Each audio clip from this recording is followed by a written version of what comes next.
हमें हमारी छोटी सी हीरोइन दिखा जाती है जो कि गार्डन में लेटी हुई थी। वो सोचती है अब इसका कोई फ़ायदा नहीं है, मुझे ये सब कुछ अभी क्यों याद रहा था कि मैं जो कि एलिस है वो एडविन से 6 साल की उम्र में मिली थी और वो तो सबसे बुरे तरीके से मिली थी उससे। लेकिन वो तो बहुत ज़्यादा शर्मिंदा हो गई थी। वो कहती है ये बात तो मुझे पागल कर रही है, मैंने तो शुरुआत ही ख़राब कर दी है, बाकी क्या होगा।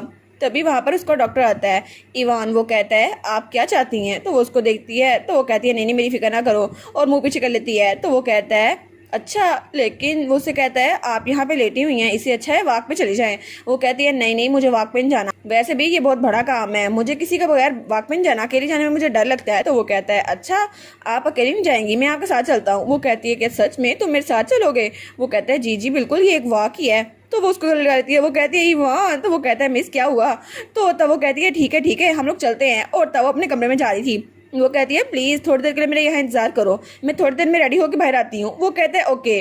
और तब वो वहीं पर खड़ा था और उसे मेड्स की बातें सुनती हैं जो कहती हैं आज फिर ये बाहर जा रही हैं, लेकिन ये हर रोज़ वहाँ जाती हैं और माँ और बेटी दोनों एक जैसी हैं, जिद्दी। लेकिन क्या इस बार भी वो फूड लेके जा रही हैं, और शायद ये सिर्फ उसलिए लेके जा रही है ताकि उसके सामने बैठ खा सके। दोनों माँ बेटी बिल्कुल एक जैसी हैं, दोनों को शो ऑफ करना पसंद है। तो वो सोचता है क्या क्या ये लिटिल मिस के बारे में बात कर रही थी। तो तब हमारी हीरोइन आगे जा रही थी और उसने बैकपैक पहना हुआ था। तो इवान कहता है मिस, तो वो कहती है हाँ। तो वो कहता है हम लोग कहाँ जा रहे हैं। वो कहती है वेल, वो सोचती है मैं इसको बता नहीं सकती ना कि मैं यहाँ पे एडविन से मिलने जा रही हूँ। तो उसे कहती है मैं अपने एक दोस्त से मिलने जा रही हूँ। वो कहता है आपका दोस्त। तो वो कहती है हाँ बिल्कुल, मैं अपने दोस्त से मिलने जाती हूँ, लेकिन अभी तक वो मेरे साथ ओपन अप नहीं हुआ और एक बड़ा मसला है जो हमारे दरमियान हुआ था, इस वजह से मुझे तुम्हारी हेल्प की जरूरत है इवान। तो इवान कहता है क्या मेरी हेल्प की जरूरत। तो इवान कहता है आखिर आपको मेरी क्या जरूरत पड़ी। वो कहती है जब तुम वहां जाओगे ना तुम्हें पता चल जाएगा। और तब वो लोग टावर पहुंच चुके थे। तो तब वो दरवाजे में पहुंचते हैं तो इवान तो बहुत ज़्यादा थक गया था। तो हमारी कहती है इवान तुम्हें स्टेमिना तो बहुत ज़्यादा लो है, हालांकि तुम डॉक्टर हो। वो कहता है लेकिन यंग लेडी आप में तो बहुत ज़्यादा स्टेमिना है, मुझे लगा था बीमार होती रहती हैं, लेकिन फिर भी यहाँ तो मैं थक गया हूँ। और उसको तो ठंडे पसीने आ रहे थे।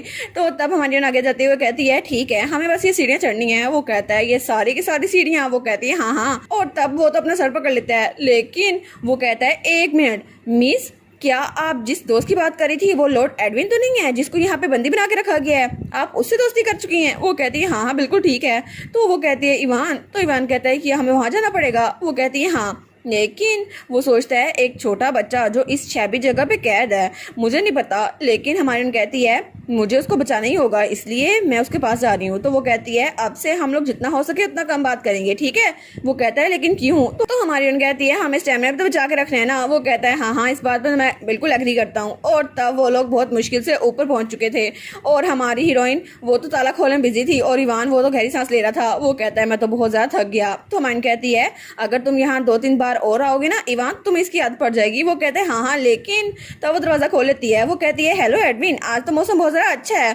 तो तभी इवान अपना नाक पकड़ लेता है। वो कहता है ये स्मेल कितनी ज़रा बुरी है। तो तब अपना बैग खोलने लगती है। वो कहती है कल रात तुम बहुत ज़्यादा डर गई होगी ना जब दरवाजे पे दस्तक हुई थी, लेकिन फिर भी तुम्हें डरने की जरूरत नहीं है। तो तब वो उसे कहती है तुम फिक्र ना करना क्योंकि इस कमरे की चाबी सिर्फ मेरे पास है। तो वो बहुत ज़रा घूर के हमारी हीरोइन को देखता है। तो हमारी हीरोइन वो कहती है क्या। तो तब वो देखती है तो एडविन डॉक्टर को घूर के देख रहा था। वो सोचती है अच्छा तो इसकी वजह से ऐसे बिहेव कर रहा है। वो कहती है नहीं नहीं ये फिजिशियन है, ये मेरा फ्रेंड है, ये तुम्हें कुछ नहीं कहेगा और ये बुरा इंसान नहीं है, तुम डरो नहीं। तो इवान उसकी तो हालत खराब हो रही थी, वो बेचारा उसको तो चक्कर आ रहे थे, लेकिन तभी वो नीचे गिरने लगता है। तो हमारी कहती है इवान तुम ठीक तो हो ना। वो सोचती है आखिर इसके साथ क्या गलत हुआ, क्या ये बहुत ज़्यादा डर गया है, लेकिन ये तो 17 साल का है ना, ये तो हमसे बड़ा है। तो तब वो तो ज़मीन पे बैठ गया था। वो कहती है इवान तुम ठीक तो हो ना। लेकिन तभी इवान वो तो बहुत ज़्यादा चकरा रहा था और तभी धड़ाम से वो नीचे गिर जाता है। तो हमारी कहती है क्या, और उसकी आंखें बंद हो रही थी और हमारी उसकी पल्स चेक करती है। वो कहती है इवान, और वो बेहोश हो चुका था। वो कहती है नहीं नहीं तुम ऐसे बेहोश नहीं हो सकते, आखिर मैं तुम्हें नीचे कैसे लेके जाऊंगी। और तब तो उस पर थप्पड़ों की बारिश कर चुकी थी। वो कहती है उठ जाओ ना इवान, जल्दी करो हमें नीचे भी जाना है। तो तब वो सोचती है ये बात तो मुझे पागल किए जा रही है। और तब वो ट्रे उठाती है और हमारे हीरो के पास आने लगती है। वो कहती है आज मैंने थोड़े फ्रूट भी साथ रखे हैं तो तुम्हें स्ट्रॉन्ग होना होगा, इसलिए इसे जल्दी से खा लेना। और ये मेरी फॉल्ट नहीं है कि इवान फेंट हो गया। लेकिन जब वहाँ पर देखती है वो कहती है क्या, क्योंकि वो तो उसके बहुत ज़्यादा करीब खड़ी थी और उसने वहाँ ट्रे उसके सामने रख दी थी। वो कहती है क्या मैं इसके पास आ गई। लेकिन वो एडविन वो उसको बस देख रहा था और उसकी आंखों में गुस्सा नहीं था। तो हमारी सोचती है कि यार ये सच में मुझ पे अटैक नहीं कर रहा, यानी कि ये मेरे साथ क्लोज हो रहा है। तो वो कहती है ये तो बहुत बड़ा स्टेप है ना, अब तो अच्छा हो गया, अभी मुझे मारेगा नहीं। तो तब वो कहती है ठीक है मैं कल वापस आऊंगी, अभी के लिए मुझे इसको लेके जाना होगा, तो कल मिलते हैं, ठीक है। तो एडविन वो बिल्कुल खामोश था, कुछ बोलता नहीं है। और फिर वो वहाँ नीचे देखता है तो उस ट्रे में अभी भी खाना पड़ा हुआ था। और तब सीन चेंज होता है और हमें हमारी हीरोइन का ख्वाब दिखा जाता है। वो सोचती है मेरी पुरानी लाइफ में मुझे एक बिल्ली मिली जो बारिश में भीग रही थी और मैं उसको अपने घर ले आई और मैंने उसकी बहुत ज़्यादा देखभाल की और वो तो बहुत ज़्यादा प्यारी बिल्ली थी। और जब वो मेरी तरफ देखती थी ना तो उस वक्त मुझे जो खुशी महसूस होती थी वो तो इस वक्त से 10 गुना ज्यादा है। लेकिन उस वक्त वो बेड पे लेटी हुई थी क्योंकि कल तो इवान को नीचे लेके आई थी और बहुत ज्यादा थक गई थी। तो उसे याद आता है कि कल उसने उस पर हमला नहीं किया था। तो वो कहती है देखा मैं सक्सेसफुल हो गई एडमिन की प्राइवेट स्पेस में दाखिल होने में, और वो तो बड़ी खुश थी। लेकिन वो कहती है मेरी हालत तो और भी ज्यादा बुरी है मसल पेन की वजह से। तो इवान कहता है मुझे माफ़ कीजिएगा माई लेडी, मैं बेहोश होना नहीं चाहता था। तो वो कहती है अच्छा ठीक है कोई बात नहीं। वो कहता है क्या आपका स्टमक ठीक है? वो कहती है हाँ ठीक है। तो वो कहता है आखिर आप वहाँ कितने दिनों से जा रही हैं? वो कहती है ऑलमोस्ट हर दिन, और मैं माफ़ी चाहूंगी क्योंकि मैंने तुम्हें बताया नहीं, लेकिन उसकी कंडीशन बहुत ज़्यादा बुरी थी ना, इसलिए मैं चाहती थी कि तुम उसको देखो। वो कहता है हाँ मैंने सुना था कि उसको लॉक किया गया है, क्या ये यंग मास्टर ही है ना? वो कहती है हाँ बिल्कुल वो यंग मास्टर ही है। तो इवान सोचता है अब मैं इसको डिनाई नहीं कर सकता, यंग लेडी तो सच में बहुत ज़्यादा चेंज हो गई है और मुझे रीज़न नहीं पता। लेकिन वो कहती है इवान क्या तुम कल भी मेरे साथ जाना चाहोगे? तो वो कहता है क्या, लेकिन मैं आपके साथ क्यों चलूं? तो वो कहती है मैं चाहती हूँ कि तुम उसकी कंडीशन को चेक करो ताकि उसका ट्रीटमेंट हो सके। लेकिन वो कुछ बोलता नहीं है। तो इवान कहती है क्या क्या हुआ, क्या तुम्हें नहीं जाना? तो वो कहता है नहीं क्योंकि मेरा भाई अकेला है। तो इवान कहती है क्या? तो इवान कहता है जी बिल्कुल, जो इंसान मेरी भाई की देखभाल कर रहा था वो अपने घर वापस चला गया है, तो मुझे अब अपने भाई के साथ रहना होगा ताकि उसे डर न लगे जब तक मुझे कोई और नहीं मिल जाता। तो हमान कहती है अब तुम्हें कोई और मिलने भी नहीं वाला। तो वो कहते हैं क्या? तो हमान कहती है नहीं नहीं कुछ नहीं। और वो सोचती है क्योंकि ये पहली बार है इवान ने अपने भाई मिकाइल को मेंशन किया है। लेकिन वो कहती है इवान तुम्हारा भाई वो कितने साल का है? तो वो कहता है 6 साल का, आपसे 1 साल छोटा माई लेडी। तो हमारी हरण तो बड़ी पपियाज बना के उसके साथ देखती है, तो वो उस बात को इग्नोर कर देता है। वो कहता है एनीवेज अब आप वहाँ पर जा ही रही हैं तो मैं आपको मेडिसिन बांध के दे देता हूँ, मुझे जब भी मौका मिलेगा मैं आपके साथ चलूंगा, लेकिन तब तक के लिए आप मेडिसिन लेके जा सकती हैं। तो मन कहती है हाँ ठीक है। और उसके बाद वो दोबारा से टावर में पहुंच चुकी थी और जब वो आती है वो कहती है एडविन मैं यहाँ पर आ गई। तो एडविन वहाँ पे बिल्कुल खामोश बैठा हुआ था। वो सोचती है लगता है कुछ भी स्पेशल नहीं हुआ। लेकिन जब वो उधर देखती है तो वो कहती है क्या, क्योंकि उसकी ट्रे खाली थी। वो कहती है इसने सारा खाना खा लिया। तो हमारी उन कहती है वाह ये तो बहुत प्रोग्रेस हो गई ना, इसने पहली बार खाना खाया है और उसके मुंह पे कुछ ज़रात भी लगे हुए हैं। तो वो प्लेट वापस रखती है और नया खाना लगाकर उसके सामने रखती है। वो कहती है अब ये रहा, ये सूप बहुत ज़्यादा डिलीशियस है, आज ही बना है, तुम इसको टेस्ट करो, बड़ा मजे का है। तो तब अपना हाथ बढ़ाता है और सूप के अंदर ही हाथ डाल लेता है। तो मन कहती है क्या, और वो उस ब्रेड को लगाता है और खुद ही खाना शुरू कर देता है। तो मन सोचती है लकीली खाना ठंडा हो गया था वरना इसका हाथ जल जाता। तो तब उसको देखती है और चम्मच वहीं पे पड़ा हुआ था। वो सोचती है आई गेस सबसे पहले मुझे इसे मैनर सिखाने होंगे। लेकिन वो खाना खा रहा था और हमारी हिरन वहीं बैठी उसको देख रही थी। तो तब वो हमारी हिरन की तरफ देखते हैं लेकिन कुछ बोलता नहीं है। तो हमारी हिरन कहती है एडविन तुम मुझसे नफरत नहीं करते है ना? तो वो कहता है नफरत, मुझे यहाँ अकेले रहने से नफरत है। तो हमारी सोचती है कि ये छोटा सा बच्चा यहाँ पे अकेला रह रहा है, कितना बुरा है ना। तो तब उसने खाना खा लिया था। तो मरीन कहती है एडविन अब मैं तुम्हारे जख्मों को ट्रीट करूंगी ठीक है, और अब मैं तुम्हें बिल्कुल भी हार्म नहीं पहुंचाने वाली। तो तब उसको देखती है तो उसकी बॉडी पे ब्लड लगा हुआ था। वो सोचती है ऑफ कोर्स इसकी कंडीशन तो बहुत ज्यादा सीरियस है और मैं तो इस चेन को भी रिमूव करना चाहती हूँ, लेकिन ये चेन ये मैं निकाल नहीं सकती क्योंकि ये मैजिक की बनी हुई है और इसको तो करीना भी नहीं ले सकती थी और इसको सिर्फ मिकाइल टच कर सकता है क्योंकि उसके पास पावर है, हीलिंग पावर, जिसकी वजह से वो उस चेन को तोड़ सकता है। तो तब उसके पाँव पे हाथ लगाती है तो वो कोई रिएक्शन नहीं देता। वो सोचती है अच्छा तो इसका मतलब है मैं इसको टच कर सकती हूँ है ना। तो तब वो पानी लेती है और कपड़े पे डालती है और तब उसका चेहरा साफ करने लगती है। लेकिन वो तो उसके चेहरे को साफ की जा रही थी और वो अपनी आंखें बंद कर लेता है। तो हमारी कहती है ये साफ क्यों नहीं हो रहा, मुझे लगता है शायद कोई गड़बड़ है। तो तब उसको पकड़ती है और बहुत जरा जोर से उसका चेहरा साफ करने लग जाती है। वो कहता है कि यार तो हमारी तो बड़ी जोर से कर रही थी उसका चेहरा साफ। तो तब तक उसने चेहरा साफ कर लिया था। वो कहती है ठीक है ये हो गया और उसको तो बहुत ज्यादा सांस चढ़ गया था। लेकिन तब तक हमारे हीरो का चेहरा बिल्कुल साफ हो गया था और वो तो और भी प्यारा लगने लग गया था। तो तब उसके सर पे हाथ रखती है और कहती है ही तुम तो बहुत ज्यादा प्रिटी हो हमारा प्यारा एडविन। तो वो कहता है क्या, तो तभी वो पीछे मुंह कर लेता है। तो हमारी कहती है एडविन क्या हुआ? वो सोचती है कहीं इसको मुझसे नफरत तो नहीं हो गई। तो तब वो तो बिल्कुल बिल्ली बना हुआ था। हमारी सोचती है मुझे क्या करना चाहिए, इसको तो मेडिसिन भी लेनी है और मुझे तो अभी इसके ऊपर मेडिसिन भी लगानी है, लेकिन उसके हाथ में अभी तक वो मेडिसिन पकड़ी हुई थी। वो सोचती है अब मुझे क्या करना चाहिए। तो तब वो कहती है एडविन क्या तुम इस तरफ देख सकते हो, लेकिन एडविन नहीं पलटता। वो कहती है अच्छा ठीक है, ये तुम्हारी मेडिसिन पड़ी है, इससे तुम्हारे पेन वो थोड़ी कम हो जाएगी, मैं इसे यहीं पे छोड़े जा रही हूँ, तो इसको याद से खा लेना। तो तब उसको देखते हैं तो मन कहती है और ये वाली मेडिसिन इसको जख्मों पे ऐसे लगाना है, ठीक है, और उसको लगा के दिखाती है। वो कहती है इससे तुम्हारे वाउंड जल्दी हील हो जाएंगे। और तब जाते हुए कहती है याद रखना कि मेडिसिन अगर नहीं लोगे ना तो तुम्हें फर्क नहीं पड़ेगा, और अगर तुम डिलीशियस चीजें खाना चाहते हो ना तो प्लीज याद से मेडिसिन लगा लेना और तुम खुश रहोगे। तो वो उसको जाते हुए देखता है और वो सोचता है क्या सच में मैं खुश रह सकता हूँ, और वो तो हल्का हल्का ब्लश करने लग गया था। लगता है हमारा छोटू सा मेल लीड हमारी फीमेल लीड को पसंद करने लग गया है।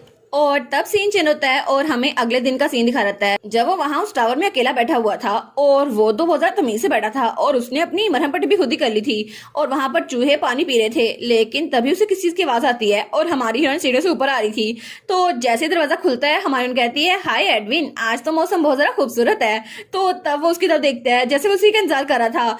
तो तब हमारी हीरोइन उसके पास बैठी थी और वो तो बड़ा मुस्कुरा के उसको देख रही थी। वो सोचती है टेस्टी फूड, वार्म ब्लैकेट्स और अडोरेबल मेल लीड, ये देखने में कितना जरा प्यारा लग रहा है ना। और वो कहती है एडविन देखो ना मैं तुम्हारे लिए क्या लेके आई हूँ, क्या तुम्हें पता है ये क्या है। तो वो नाम सारी लाता है। तो मन कहती है ये एक बुक है, तुम्हें पता है ना बुक्स क्या होती हैं, ये बच्चों की बुक है। और वो कहती है ये बहुत ज्यादा इंटरेस्टिंग है, क्या तुम देखोगे इसको। और उसके पास हो गई थी। तो तब वो बुक खोलती है और कहती है ये एक फेरी टेल है, इसमें स्टोरीज हैप्पीनेस और पीस से भरी हुई हैं। और तब वो सोचती है हाँ बिल्कुल, ये सारी स्टोरी एडविन के ग्लूमी सोल को कंफर्ट करेंगी और इसके अंदर का बचपना वो बाहर ले आएंगी। वो कहती है और उसके बाद स्टेप मदर सिंड्रेला पे चिल्लाई कि तुम और प्रिंस इकट्ठे रह सकते हैं, लेकिन तब वो कहती क्या ये प्रिंस के साथ इकट्ठी क्यों नहीं रह सकती। लेकिन जब वो स्टोरी को देखती है वो कहती है हैं ये स्टोरी चेंज कैसे हो गई। तो एडमिन कहता है क्या हुआ। तो तब वो कहती है आखिर ये बुक है कैसी। लेकिन तभी वो कवर थोड़ा सा उल्ट रहा था, तो वो उस कवर को उतारती है तो नीचे से एक और बुक थी जिसका नाम था व्हाइट ग्लास शूज। वो कहती है आखिर पुरानी एलिस कौन सी बुक्स पढ़ा करती थी, मैं तो इस बुक को उसके रीडिंग रूम से लेके आई हूँ, लेकिन 7 साल की बच्ची ऐसी बुक्स पढ़ती थी, इतनी डरावनी। और वहां पे तो और भी बुक्स थी, Snow White, poison apple, beast and the villains. वो सोचती है मेरा प्लान कि एडविन के बचपने को जाहिर करना है वो तो फेल हो गया। लेकिन वो कहती है नहीं नहीं अभी मैं कुछ कर सकती हूँ। तो वो बुक्स को पीछे फेंक देती है। वो कहती है ठीक है मैं तुम्हें खुद कहानी सुनाती हूँ, ठीक है। और वो सोचती है एडविन के लिए कोई इसेंशियल स्टोरी मैं खुद से क्रिएट करूंगी। तो वो कहती है एक दफा का जिक्र है कि 2 बच्चे पता नहीं कैसे जंगल में घूम रहे थे और आधी रात को। लेकिन वो सोचती है आधी रात को वो जंगल में क्यों घूम रहे होंगे। तो तब वो कहती है वो लोग दोस्त थे, बहुत जरा अच्छे दोस्त, बेस्ट फ्रेंड थे। और तभी अचानक एक स्केरी टाइगर वहां पर आया और टाइगर उनके सामने आया। उसने उनसे कहा मैं तुम लोगों में से एक को पकड़ के खाना चाहता हूँ, तो तुम लोगों में से कौन मेरा खाना बनेगा। तो लड़की ने कहा नहीं नहीं मैं तुम्हारा खाना बनूंगी, तुम मुझे खा लो टाइगर। तो लड़के ने कहा नहीं तुम मुझसे नहीं खा सकते, तुम्हें जिंदा रहना होगा। लेकिन उसके बाद लड़की ने कहा मैं ऐसे ही खड़ी रह के तुम्हें मरता हुआ नहीं देख सकती। तो इन शॉर्ट मैं तुम्हें बताती हूँ, टाइगर ने उनकी फ्रेंडशिप को बहुत ज्यादा अच्छे से लिया और उनको माफ कर दिया। उसने उन दोनों को खाया नहीं और हैप्पी एंडिंग हो गई, है ना। ये अच्छी कहानी थी ना, इंटरेस्टिंग स्टोरी थी ना। तो तब हमारा एडमिन कहता है टाइगर वो क्या होता है। तो हमारी सोचती है इसको तो टाइगर का नहीं पता, इसको कहानी की खाक समझ आएगी। वो कहती है टाइगर तो बहुत ज्यादा स्केरी होता है, उसके लंबे लंबे दांत होते हैं और वो तो बहुत ज्यादा खतरनाक होता है।